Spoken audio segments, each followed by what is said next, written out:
I overheard her laughing with her friends. He's just a roommate. I'm still single. That night, I quietly packed my things and left a note. You said I was just a roommate.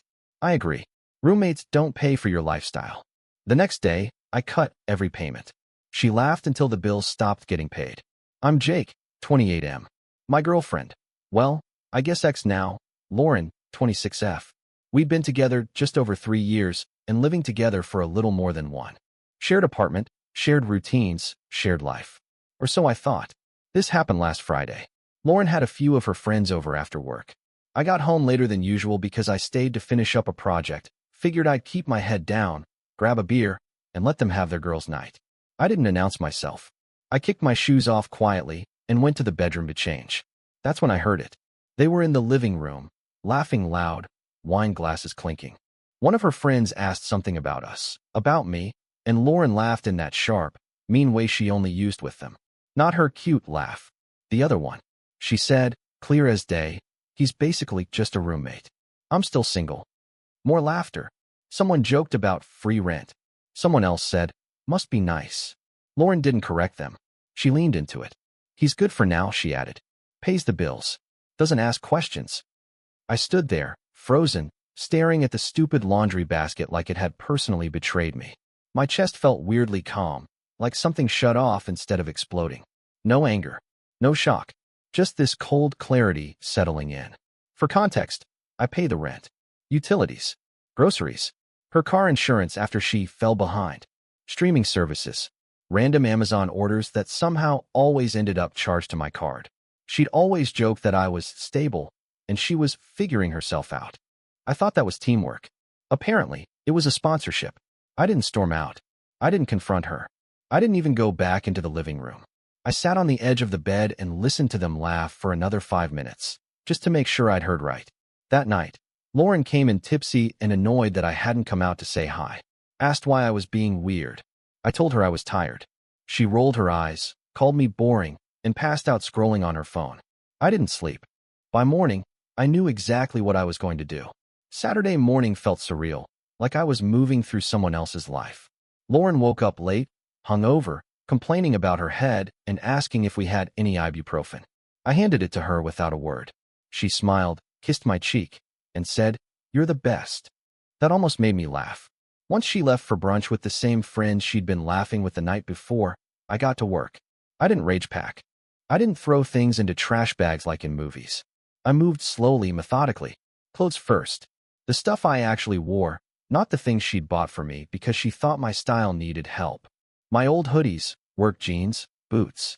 Each folded like this was just another normal Saturday chore. Then my desk.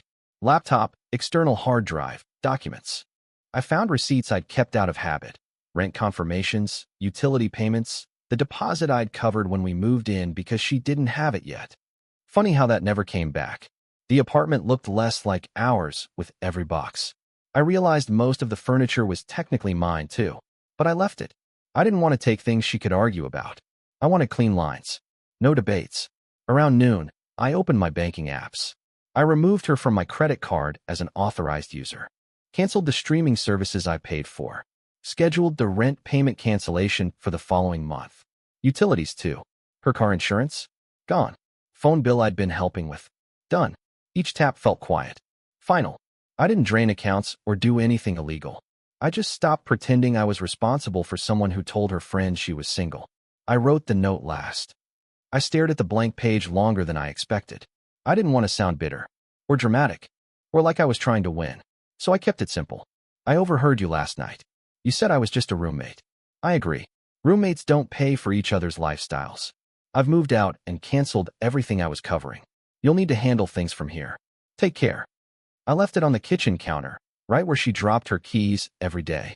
When I closed the door behind me, there was no big emotional moment. No tears. Just relief. Like I'd been holding my breath for months without realizing it. She didn't even know yet. That was the strangest part. I was halfway to my brother's place when my phone started buzzing. First call, ignored. Second call, ignored. Then texts started stacking up on my lock screen. Where are you? Why is the Wi-Fi not working? Did you seriously cancel Netflix? I pulled over at a gas station just to breathe for a second. Not because I was tempted to respond, but because I could feel the shift happening. The moment where confusion turns into panic. Where the joke stops being funny. I didn't reply. An hour later, my brother helped me carry boxes into his spare room. He didn't ask many questions. Just said, "You can stay as long as you need." Like it was the most normal thing in the world. That alone told me I'd done the right thing. By evening, Lauren finally read the note. I know because my phone lit up like it was possessed. Calls. Voicemails. Texts swinging wildly between tones. What the hell is this note? Are you being serious right now? This is so immature, Jake. You're really going to abandon me over a joke? That one almost got me. Almost. Then came the follow-up. I can't even log into the electric account. There it was. Not why did you leave? Not I'm sorry. Not even can we talk. Just logistics. Just inconvenience. I finally replied once. One message. You said I was just a roommate. I'm treating it that way. She called immediately. I didn't answer. Instead, I listened to the voicemail she left 30 minutes later. Her voice had changed. Less sharp. More frantic. Jake, okay, I get it, you're upset. But this is extreme. You can't just cut everything off. I have rent due. I didn't mean it like that. They were joking. You know how they are. I sat on the edge of the bed, phone in my hand, feeling strangely steady. She wasn't apologizing for what she said. She was panicking because reality had arrived faster than she expected. Another text came in right after. Can you at least pay this month and we'll talk? That was the moment. Not the night I overheard her. Not the packing. Not the note. The moment I realized she didn't see me as a partner who'd been hurt. Just a safety net that had suddenly disappeared. And once you see that, you can't unsee it. By Sunday morning, she stopped pretending to be confused and switched straight to angry. I woke up to a paragraph-long text that read like a performance review. I can't believe you do this without talking to me first. This is financial manipulation. You're trying to control me because you're insecure. That one actually made me smirk. The irony was impressive. She followed it up with, my friends think this is a huge red flag, by the way. Of course they did. Apparently, those same friends had no issue with me being just a roommate, as long as the lights stayed on and the fridge stayed full. But the second I acted accordingly, I was the villain. Around noon, she showed up at my brother's place unannounced. I wasn't home. Thank God. My brother texted me, your ex is here. She's pissed. I asked what she said. He replied, she wants to talk like adults and also called you cheap. In the same sentence. That tracked. Later, I listened to another voicemail she left while pacing outside. Jake, this is insane. You're really going to blow up a 3-year relationship over something I said to my friends? Everyone vents. You're acting like I cheated or something. You're not innocent either, you know. You like being needed. There it was. The rewrite. I liked paying her bills. I liked being minimized. I liked being invisible as long as I was useful. What she didn't realize was that the moment she said roommate, she'd already ended it. I just happened to hear the part she thought was private. By that evening, the tone changed again. Can you come back so we can talk face to face? This is embarrassing. Not heartbreaking. Not painful. Embarrassing. I imagined her explaining to the landlord why the rent wouldn't clear. Explaining to her friends why the roommate suddenly stopped funding brunches and Ubers and online shopping. That night, I blocked her number. Not out of spite. Out of necessity. Because I knew if I let the conversation continue, she'd try to negotiate. To guilt. To twist it into a misunderstanding where I'd somehow end up paying one more month, just to be fair. And I was done being fair to someone who never saw me as equal. Monday was the first day it really hit her. I know because she emailed me. Not texted. Not called from a friend's phone. An actual email, subject line and all, like we were coworkers instead of people who used to share a bed. Subject, we need to handle this responsibly. She wrote that the rent payment must have glitched. That the landlord had reached out. That utilities were showing past due notices. That she hadn't realized how much I was handling. And that this was all very overwhelming. Still no apology. She framed it like a group project where one person suddenly stopped pulling their weight without warning. No acknowledgement that she'd publicly demoted me to a convenience. I didn't respond. By Tuesday, mutual friends started reaching out. Mostly her side. People I'd been polite to but never close with. Hey man, Lauren's really stressed. She didn't mean it like that. You know how she jokes. Funny how everyone understood her words except me, the person they were about. One friend suggested I be the bigger person and at least cover half the rent until things settle. I asked if Lauren planned to start treating me like a boyfriend again in exchange. No reply. That afternoon, I found out she tried to reverse some of the canceled payments. She couldn't. Everything was in my name. Always had been. She just never noticed. Or never cared. The real turning point came that night when my brother showed me something on his phone. A screenshot someone had sent him. Lauren had posted on her private story. When men can't handle jokes and decide to financially punish you instead, upside down face. That was it. No sadness. No self-reflection. Just spin. I felt something in me fully shut off then. Like the last loose thread finally snapped. I didn't feel angry anymore. I felt embarrassed for her. Because anyone watching closely could see what was really happening. The laughter stopped when the money did. The roommate joke wasn't funny without the perks. And for the first time since this started, I slept through the night. By Wednesday, the reality she'd been laughing about finally arrived. She unblocked me. I know because a text came through anyway, slipping past whatever pride she had left. Please don't do this like this. No punctuation. No attitude. Just fear. I didn't answer. A few hours later, she tried again. I talked to the landlord. He says if rent isn't paid by Friday, there'll be late fees. I can't cover all of it right now. There it was. Not I hurt you. Not I was wrong. Just numbers and deadlines. I found out later from a mutual acquaintance that she'd spent the previous 2 days scrambling, calling her parents, asking friends if she could borrow a little, selling clothes online she'd bought with my card and never worn twice. The same friends who laughed on Friday night were suddenly very quiet. Turns out, still single doesn't come with utilities. That evening, she showed up at my brother's place again. This time she cried. He told me later she kept saying, I didn't think he'd actually leave. Like that was the shocking part. Not what she said. Not how she treated me. Just that actions had consequences. She asked if I'd come back, just until she got on her feet. Just until. That phrase used to work on me. Just until her next paycheck. Just until she figured things out. Just until things felt more balanced. Just forever. For the first time, I felt genuinely detached. Like I was hearing about someone else's problem. I told my brother to tell her no, and to stop coming by. That night, I deleted old photos off my phone. Not angrily. Carefully. Trips I paid for. Dinners I planned. Moments that felt real at the time, but now looked different with context. I realized something uncomfortable but freeing. She didn't lose me when I left. She lost me the moment she stopped respecting me. She just didn't expect to feel it so fast. And honestly, that wasn't my problem anymore. Friday came whether she was ready or not. I didn't hear about it directly from her. I heard about it through silence first. No more angry texts. No more guilt-tripping emails. Just nothing. That told me more than any message could. Then my brother got a text from a mutual friend. Hey, did Jake seriously move out for good? Apparently, Lauren hadn't told anyone the full story. She'd framed it as space and cooling off. A temporary disagreement.